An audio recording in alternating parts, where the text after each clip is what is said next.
नाज़रीन, आवाज़ न्यूज़ में भली कार राऊं आहियां अली रज़ा मंगी ऐं मां आहियां ग़ज़ाल आबडो। सभ खां पहिरियां हिक नज़र हेडलाइंस ते।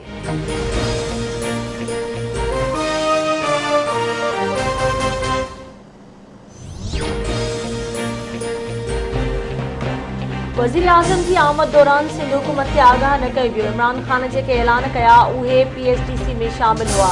चयो वियो त सूबे में तरक़ियाती कमनि लाइ सिंध हुकूमत सहकार नथी करे। सिंध हुकूमत हर उहो कमु कंदी जंहिंसां आवाम जो भलो थिए। ॿुधायो वञे त KMC ॿियनि इदारनि जी तबाही जो ज़िम्मेवार केरु आहे। सूबाई वज़ीर नासिर हुसैन शाह ऐं ॿियनि जी प्रेस कॉन्फ्रेंस। चवे थो दावा ऐं ऐलान त कया वेंदा पर उन ते अमल दरामद नाहे कयो वेंदो। नाहिल तरीननि सां शौकत तरीन कहिड़ी बहितरी आणींदो। वागू वांगुरु ॻोढ़ा ॻाड़ींदड़ आदमशुमारी ते हाणे ख़ामोश छो आहे। वज़ीर आज़म खां समूरा इतिहादी नाराज़ आहिनि।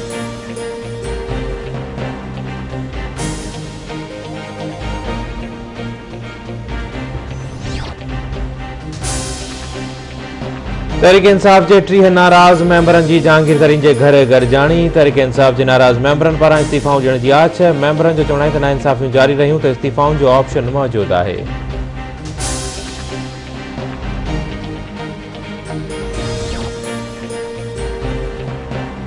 वफाकी सरकार पारां राणा सनाउल्लाह ख़िलाफ़ दहशतगर्दी एक्ट तहत केस दाख़िल करण जो ऐलान। राणा सनाउल्लाह ख़िलाफ़ दहशतगर्दी एक्ट तहत केस दाख़िल कयो वेंदो। कंहिंखे इजाज़त न ॾींदी त हू सरकारी ऑफिसरनि खे धमकियूं ॾे। मुल्क जी आईनी अदुनि में रही सियासत करणी पवंदी। सुद समा वारे वफ़ाकी वज़ीर फवाद चौधरी जूं रावलपिंडी में मीडिया सां ॻाल्हियूं।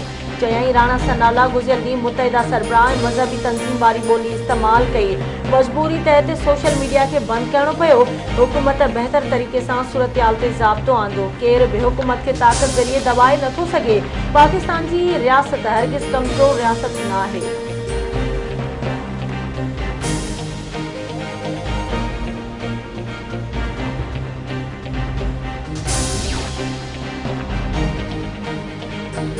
तहरीक लबैक पाकिस्तान रियासती रिट के चैलेंज कयो। केर बि कानून ऐं आइन खां मथां न आहे। वज़ीर आज़म जो ट्वीट चवे थो TLP ख़िलाफ़ दहशतगर्दी टोड़ कानून तहत क़दम खयो आहे।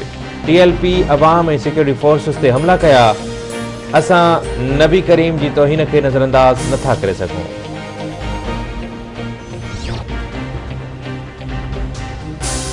PTI अॻवान जहांगीर तरीन चयो आहे त ख़बर न आहे त केरु किरदार कुशी करे रहियो आहे पर ख़बर पइजी वेंदी। मुंहिंजे ख़िलाफ़ 3 FIRs में खंड जी क़ीमत वधाइण जो इल्ज़ाम न आहे। सियासत में अची कारोबार शुरू नाहे कयो। बेबुनियाद ऐं कूड़ी कहानियूं ठाहियूं पियूं वञनि। नथो ॼाणा मुंहिंजे ख़िलाफ़ केरु ॻाल्हियूं करे रहियो आहे। पहिरियां आबादगार हुउसि, पोइ कारोबार में आयुसि, उन खां पोइ सियासत में आयुसि। सियासत सां कारोबार नाहे कयो।